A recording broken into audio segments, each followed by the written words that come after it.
Hi everyone, this is Jill from the North Woods. Well, boy, after last week and the shot, now this week, I gained 0.2 pounds. This is the first time since June 24th, when I started doing this drug, I gained weight. Okay, it was 0.2 pounds. It was fine. It was fine. It's not the end of the world. But I decided to go up in dose next week. I thought it's been slowly coming to a halt on the weight loss. The blood sugar's still good. The food noise, like I said, I didn't have, but I started noticing more ADHD kind of intrusive thoughts coming back in, which I think is the same side effect. And like I said, the weight loss has been tapering off. And I have to admit, I'm a little bit antsy. In 3 weeks, I could be bike riding. The North Woods could be thawing out. We could be bird watching and hiking and doing these things. And I don't know, I just want to be thin, which I'm not going to be before spring because I didn't put this weight on, as I always say, overnight, and I'm not going to take it off overnight. It's going to take the full year for me to lose all the weight. So it was disappointing that I did put on extra weight. It was 0.2 pounds, but fine, it's fine. And measurements, I still continued to lose inches. So whichever way it works, but like I said, I have spring fever, and just the thought of spending this summer less overweight, more able to do things, and I got some plans going on. My bike, I've been working on my bike, even though it's like 2 degrees outside, I'm still getting my bike ready for spring.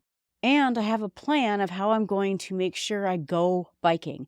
Before, when I worked in the office, I had, I'll just say it, a Honda Element. I had a Honda Element, and I would stick my bike in the back of the car, and then after work, I would put on my little biking clothes, or my big biking clothes, and I would go out to a trail that was fairly close to my office and go biking, and it was very easy.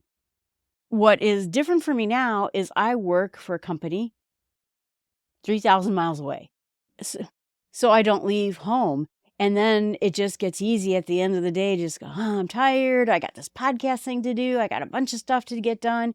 And I don't go biking because now I have to drive all the way to this other place, put my bike in the car. And so what I'm trying to do now is a couple of different things. Is first of all, I go to the gym and work out with my trainer Monday, Wednesday, Friday. So on Tuesday, Thursday, Sunday, I plan on going biking. And the reason the biking is so important, like I said, I do believe strength training, resistance training is the most important thing you can do. But I used to go for 2-hour bike rides, and I enjoyed it, and I really loved doing it. Now that I should fit between the seat and the handlebars easier, and I don't weigh as much, because when you're on a bike, of course, you're hauling all the weight around with you on that bike, it's going to be easier for me to do it. But I used to do it for a really long time. I ended up starting out like 10 miles at the beginning of spring, and by the end, I was doing 50 miles. So I'm trying to think of getting myself back into that kind of shape where I could do that. So let's say you go work out, right? I'm going to go work out, and I'm going to go on a treadmill, and I'm going to work out for 30 minutes. You burn 200 calories, maybe at the best. But you go for a bike ride for 2 hours, you burn a lot more calories because it's more time. But real bikes, you're micromanaging your balance a little bit. It uses more muscles in your body, and that also means it strengthens more muscles in your body. It is just generally better for you. Then my friend and I, we go bird watching. We might go on 3 hikes on a day because we're looking for different birds around. So I'm getting spring fever, and so between the spring fever and the fact that I didn't lose any weight and the weight has been slowing, next week we're going to see how 10 milligrams works for me.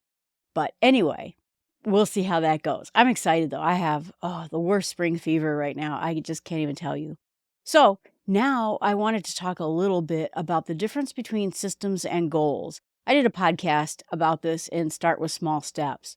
Essentially, James Clear wrote about it in Atomic Habits, but the guy who really thought the most about this was Scott Adams, the Dilbert cartoon guy. And he wrote a number of articles and a book, a really good book, about how to rethink your thinking into systems. And I'll put links in the notes here for those books and everything like that. But the idea is that if you're working on a system instead of a goal, you're going to do a lot better. So think of the difference between systems and goals and why they're so much better. If you just have, this is the example that the book Atomic Habits brought up, that if you just have the goal of, we want to go to the Super Bowl or we want to win a sports game, and then you don't, it throws everything into disarray. You didn't win the game, or you're not winning a game. And instead, if you could go through a system of where you're going to be faster, work harder, go for the extra downs in football, go for the extra bases in baseball, if you just keep working on those systems, you will always be at the peak of your game. You'll always do better. And the reason that's true is that, first of all, goals are they're black and white.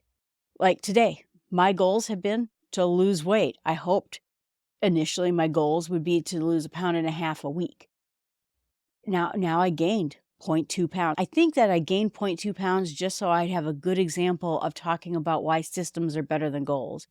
But now my goal was trashed. I didn't get my goal. And so now I can feel let down.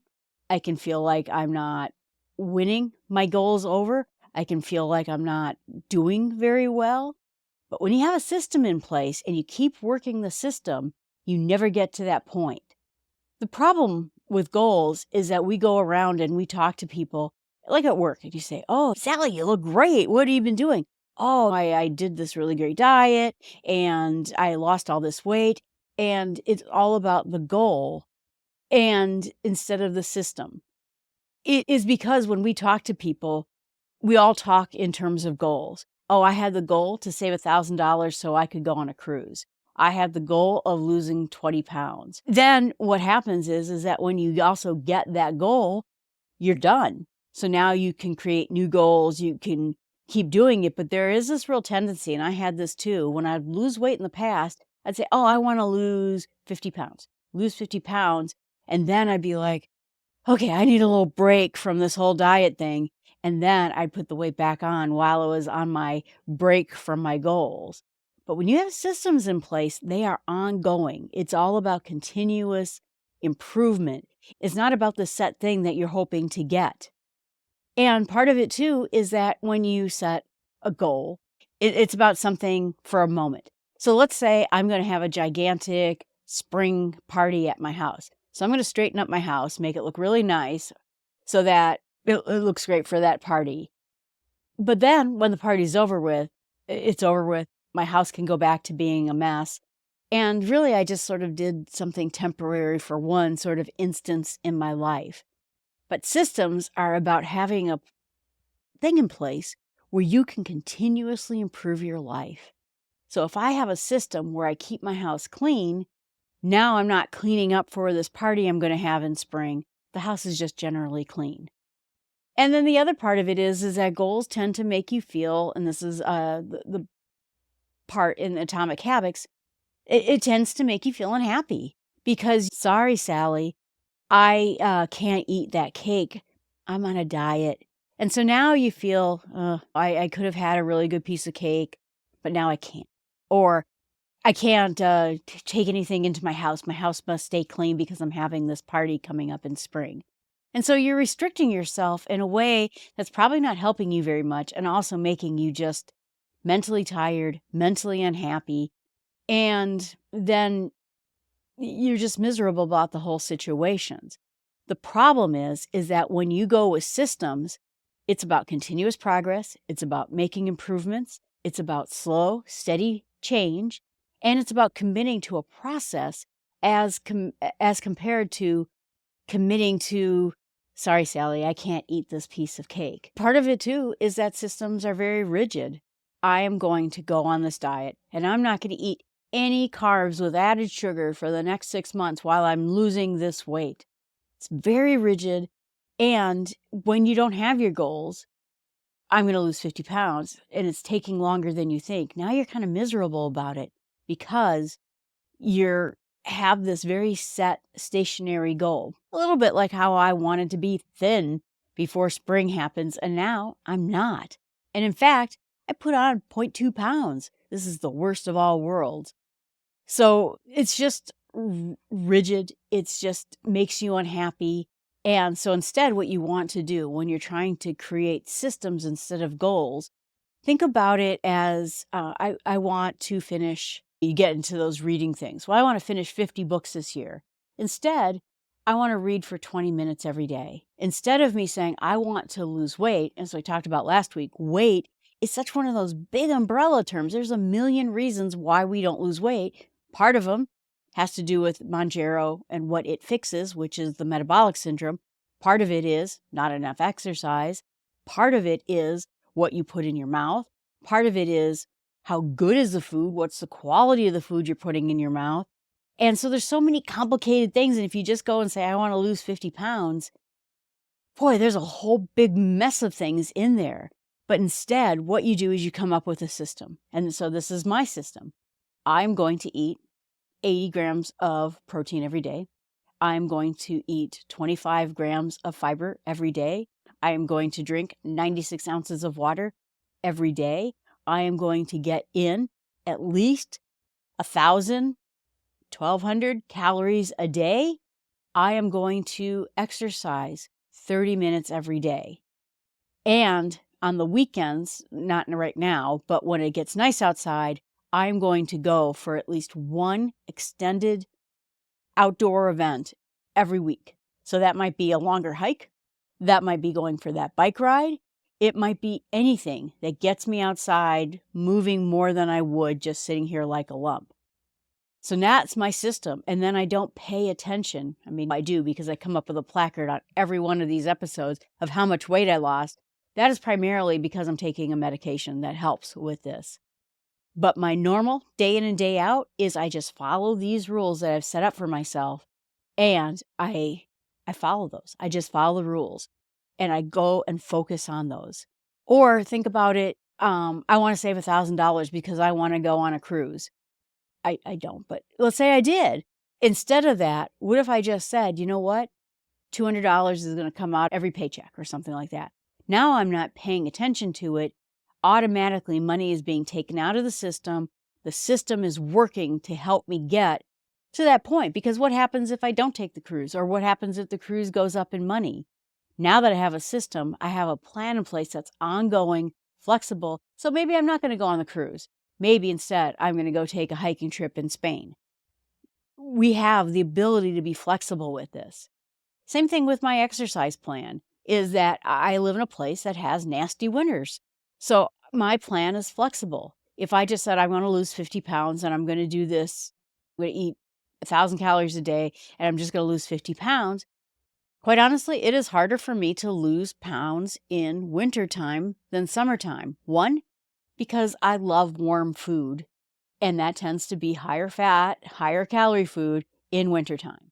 Two, I tend to be more sedentary. It is darn cold outside. I am not going outside and going for a bike ride or going for a walk. It is bitterly cold outside. But in the summertime, there's no reason not to. So I do better in weight loss in warmer months than I do in colder months. But because I have a system, the system is flexible enough for me to go ahead and do it. The other nice thing about the system, too, is that I can adjust. So you have seen me through the course of all this Mounjaro. I lost weight readily at the very beginning when I started taking it. I have the feeling the body gets used to it overall. So even when you go up in dose, it's not quite as good as it was at the very beginning. So you saw me take bigger steps. I upped my protein. I lowered any carb that wasn't fibrous. Fibrous? Wasn't fiber. Basically, now every carb I eat has to be high in fiber. I also upped my exercise. So I was going to the gym 3 days a week. I added on 3 more days of cardio exercise in between the weightlifting training that I was doing. And then on Sundays, I do some kind of a stretch yoga thing because I'm getting old and creaky, and boy, that really helps loosen things up. So the idea is now I saw that I was stalling in the process of my system. I could change the rules of my system so I could do a little bit better. And then the other thing is that goals are kind of more like a map.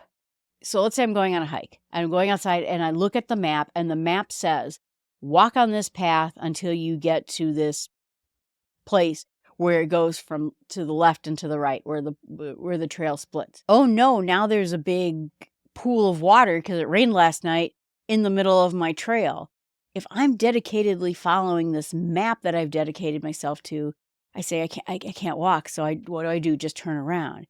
But instead, systems, metaphorically, like I said, that's maybe a bad example, allow me to say, no, my system goal is for me to get from here to there. I can go around this pool of water. Or this trail looks like it's in rough shape. I think I will take the other trail, which will also get me to that same direction.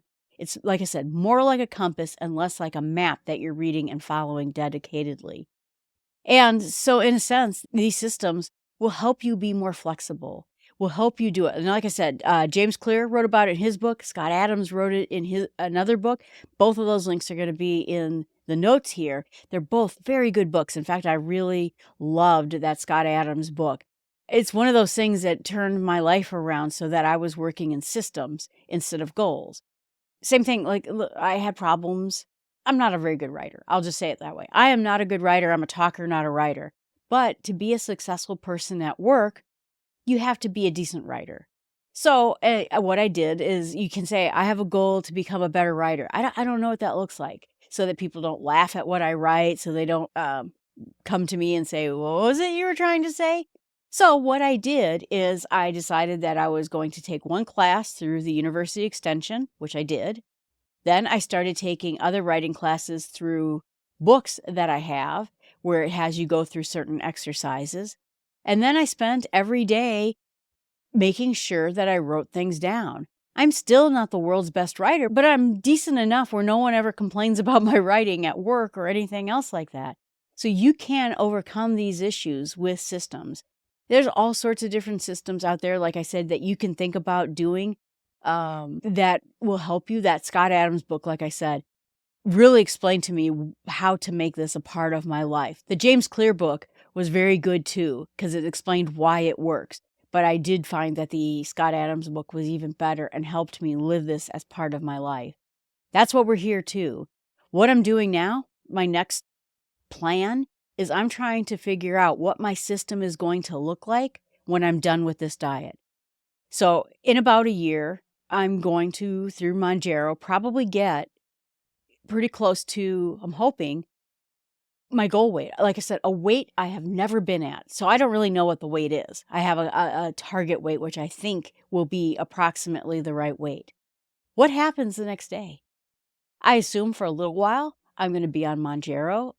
Maybe I'll taper off. Maybe I'll keep going. I don't know. But what's my cooking going to look like? What's my exercise program going to look like? I have to think about a new life. And so now, right now, I have been working on what my new systems are going to be. What do I expect of myself to do in my life as a thin person? Thought is just bizarre to me because, like I said, I've never been thin. But boy, the way that this whole thing has been going, I will be. And so that's my plan, is right now I'm working on what my next system will be. What will I be as a person who's not trying to lose a lot of weight? Anyway, I hope that helps. If you have different systems and goals, thoughts, please put them in the chat channel, or you can email me at jill@startwithsmallsteps.com. I think that this is one of the biggest life lessons I learned that turned my whole life around. You can make a system about darn near anything and improve how you accomplish the things you want out of life. Thanks so much. Have a great day.